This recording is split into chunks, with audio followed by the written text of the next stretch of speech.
Most brands build their brands backwards. They chase views, they post everywhere, try to go viral, but they never stop and ask themselves this question: what am I actually being known for? So if you are not intentional about who you're pairing yourself with, your audience will do it for you and you might not like the outcome from that. So in this video, I'm breaking down the biggest 7 lessons I learned to this day from Caleb Ralston on how to engineer your brand from scratch and build a content system that actually drives growth, not just attention. Let's go. Lesson 1. What is branding? So branding, I define as a pairing of things. Agreed. Branding is not colors, not logos, not vibe. It's not what you say, it's what your audience thinks when they see you.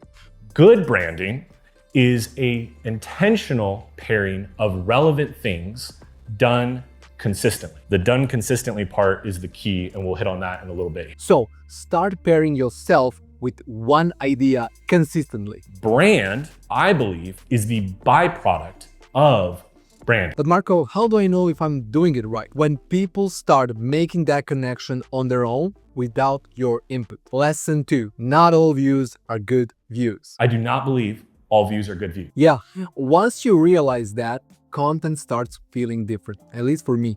You stop asking the question, will this get me more views? And you start asking the question, is this something that I would like to be associated with from like a year from now? I believe that there are many cases where actually more awareness around a bad pairing for you and your brand hurts more than helps. Example, I used to post meme videos, but that's just not the picture I want to paint for myself, for my future self. And great example as well is between Nike and Michael Jordan, because Nike paired their brand with the biggest basketball player of all time, and they became a basketball brand forever, which is why you want to be associating yourself with what you wanna become. Lesson 3, waterfall distribution method. And so what I like to use is the waterfall distribution method. This is how I believe that all of us in here can create a content system that scales. This is an adaptation of Gary Vee's content pyramid. First step is just identify your pillar content. It can be a newsletter, YouTube, something long form, something valuable. Pillar content is going to be either a YouTube long form video, Twitter thread, newsletter, anything that's more long form that is not just one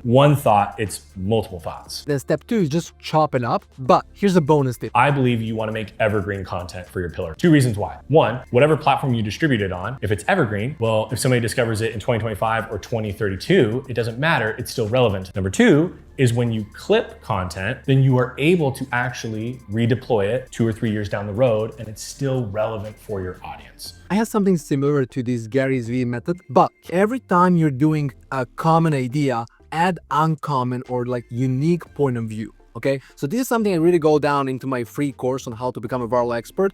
And in that course, you learn 5 layers you need to know in order to go viral, because going viral is not luck. It's just like stacking these basically layers in order to increase your chances on going viral. You can check it out. It's down below in the description. Lesson 4, define what you stand for. And we're going to write out 4 ideal brand associations. Hearing this reminds me about your content doesn't just say what you do, it says who you are. But here's the key. 2 of them should be brand associations you want to be known as being for. For example, every single day I publish push-ups on my story. Although it doesn't bring as much views as some other stories, that's very powerful for new people who are coming on my channel, on my Instagram, because they can see, oh, this guy showing up daily, consistently, disciplined. This is something I really want to look up to and possibly maybe even work with. And then 2 are things that you want to be known as being against. If you are not defining what you stand for and what you do not stand for, your audience will do it for you. And as I said, it might not be what you like. Lesson 5, the brand journey framework.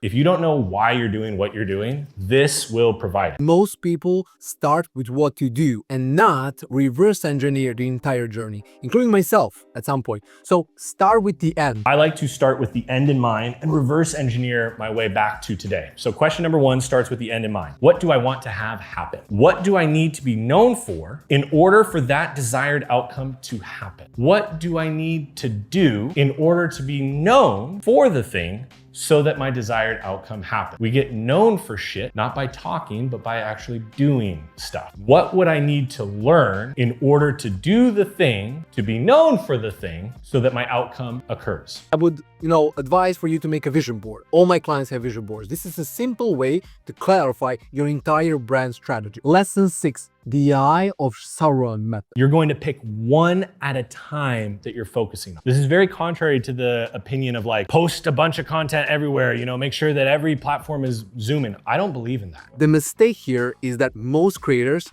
feel like they have to be everywhere. This is something I also preach back in a while, but that is the fastest way to a burnout. If you have a team of 20, sure. But if you don't have a team of that size, then you got to attack it one at a time. Think of Sauron in The Lord of Rings. His eye is all powerful, but only looks at one direction at a time. That's how your content strategy should work as well. Treat each platform like a separate island. By the way, this is also something I go really in depth in my free course. It's seriously really good and it's free. Lesson 7, the conversion versus the views trap. This is a scenario that many of us fall into where we confuse signal with noise. We look at the information, the data that the platform is providing us, showing us that we're doing an amazing job. We're getting more views and we're getting more subscribers all the time.